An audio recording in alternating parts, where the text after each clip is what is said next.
Hey everybody, it's me as always, your host Gambit896, and I'm back with another video for you guys. Today I'll be reviewing Ultimate Comics Spider-Man by Brian Michael Bendis, Volume 1. The series is written by Brian Michael Bendis, with this first volume being illustrated by Sarah Pichelli, and this first trade collects issues 1 through 5 of the series, plus Ultimate Comics Fallout issue number 4. So the story starts out and we meet our main character of Miles Morales, who is this young African-American kid who is trying to get into this prestigious science school. So here we see Miles for the first time going to the lottery for the placements for this prestigious school that Miles is trying to get into, as you can see there. And there. And as luck would have it, Miles's number is drawn with the final placement of the school. So Miles rushes off to inform his Uncle Aaron, who he pays a visit at his apartment, to tell him the good news. Right from the get-go in the first issue, we have Miles being bitten by a radioactive spider, and thereafter giving him spider powers. And also Brian Michael Bendis really sets up a very distrustful and very uneasy relationship between Miles' father, who's the gentleman in the glasses, as you can see there, and his Uncle Aaron in the fedora hat and the green jacket. And we find out as to why Miles' father really doesn't like his brother all that much, and why he doesn't want him around Miles all that much either. And we really see there's a really cool twist on the Spider-Man powers, where Miles has the ability to turn invincible, which I thought was really cool. I have to say, this is my first exposure to Sarah Pichelli as an artist, and I have to say she does a really great job with the artwork, and also the colorist Justin Ponsor. I hope I'm pronouncing that right. Ponsor. However you choose to pronounce that, does a really great job with the colouring on this first story arc.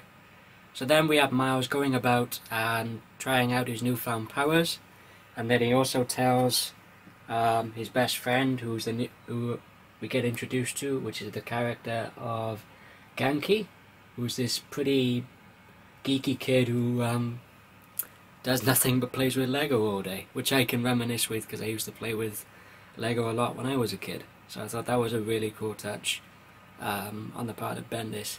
And if there's anything that is pretty much synonymous with anything that Brian Michael Bendis writes these days, his dialogue and his character interactions through the dialogue are absolutely fantastic.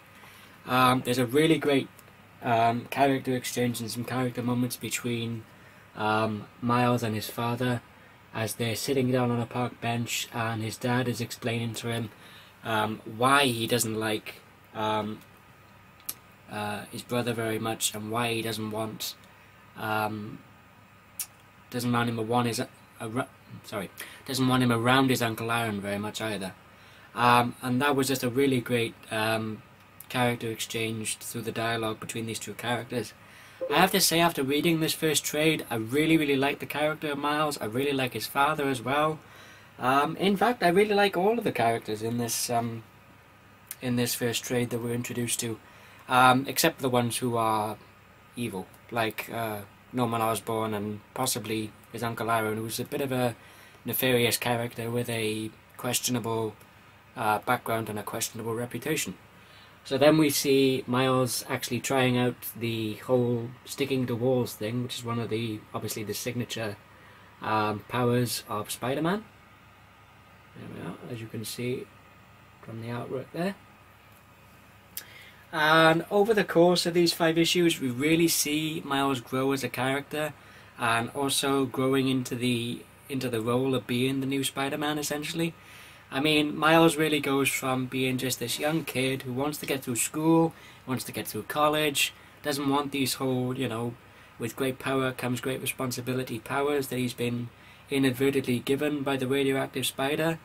But then, over time, we see him actually using these newfound powers to help people. For example, he saves a young mother and a daughter from an apartment fire, which there's a really cool remark by one of the firemen after Miles has saved the two civilians, where one of the firemen says, "I told you Spider-Man was black," which I thought was really, really funny. But like I said, Miles really doesn't react well to the powers at first. He really doubts himself in the fact that, can he actually do this? Can he be the new Spider-Man? Because this isn't really a spoiler by any stretch of the imagination. If you've been living under a rock for the past couple of years, you'll know that Brian Michael Bendis killed off the Ultimate version, or the Ultimate Universe version of Peter Parker a couple of years ago.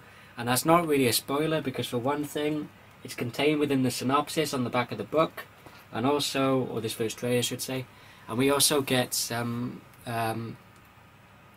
we get Miles actually being present at the time of Peter's last stand. And I have to say that Brian Michael Bendis, although he does kill off the character, he does give Peter a warrior's death, which I thought was a really great touch, in the fact that, yeah, he does kill off the character, but then he gives him a great note to go out on, so to speak. And like I said, you know, Miles is really starting to doubt if he can live up to the legacy which has been set by Peter Parker. And we also get a funeral procession for Peter, and then we have some interactions between Miles, Ganke, and Gwen Stacy as well, which ultimately she comes across as a bit cold to Miles, but then obviously she really cared about Peter Parker, because I think she was, or she's always been portrayed as being one of Peter Parker's best friends.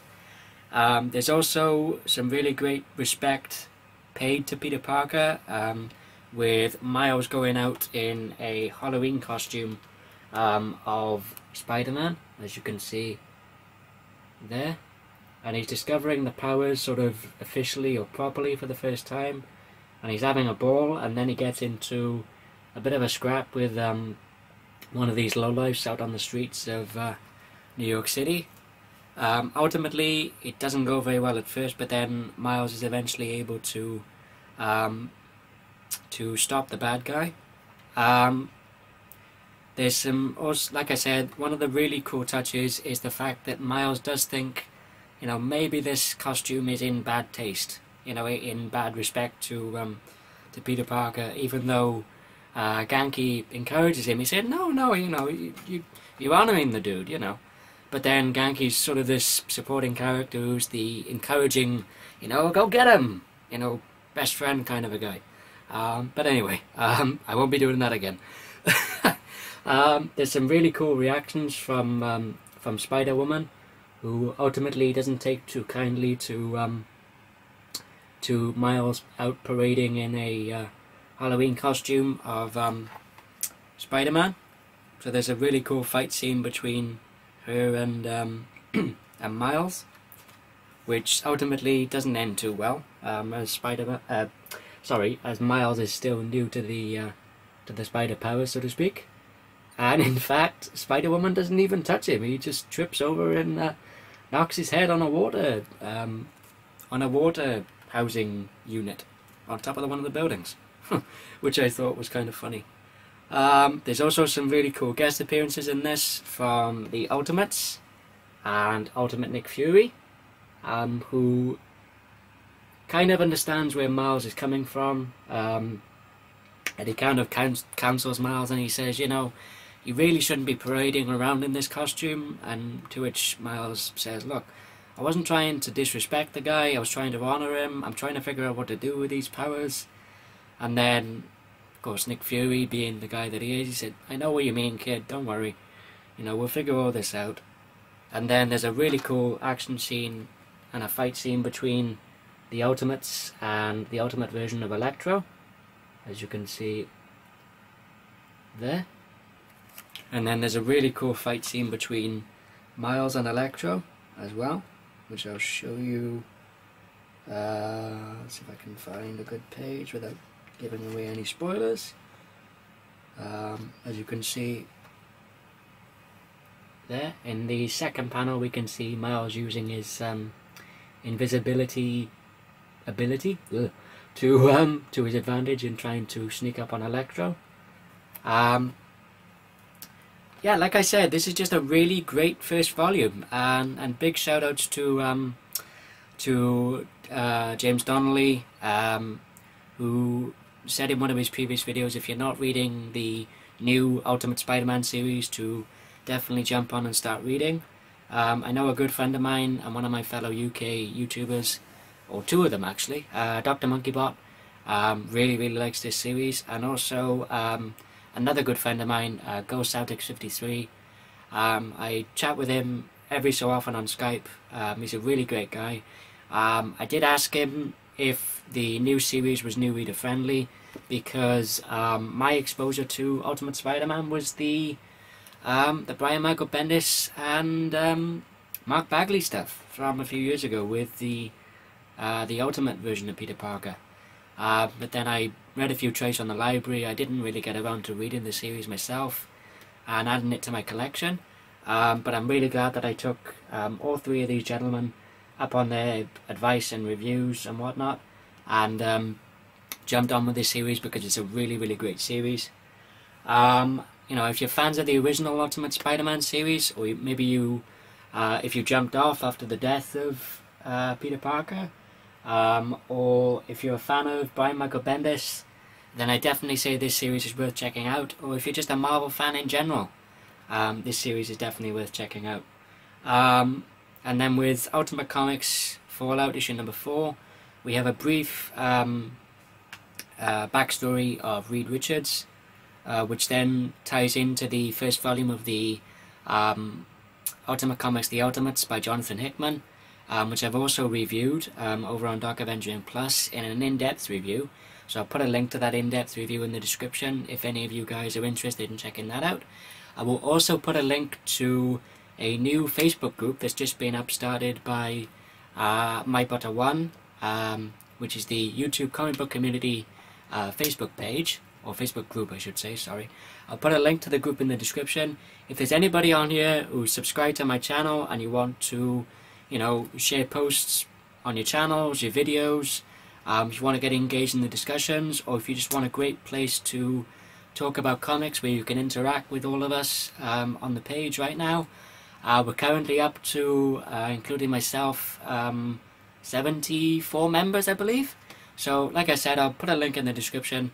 If you're interested in looking at the page, come on over, check it out, get involved in some of the discussions, some of the posts, you know, share links to your channels, your videos, if you want to, you know, get your channel out there and promote it somewhat, so you can get more people viewing your videos. By all means, like I said, come on over. If I had to give this first volume a rating of Ultimate Comics Spider-Man by Brian Michael Bendis, I'd give it a 4.5 out of 5. I really enjoyed it, and I definitely recommend it. And that about concludes this review video, guys. Thank you everybody for watching. Hope you all enjoyed this video. If you did, give it a thumbs up. Didn't like it, give it a thumbs down. But as always, if you thumbs it down, try to tell me below in the comments or send me a private message telling me why you didn't like the video. As always, feel free to leave a comment below in the comment section.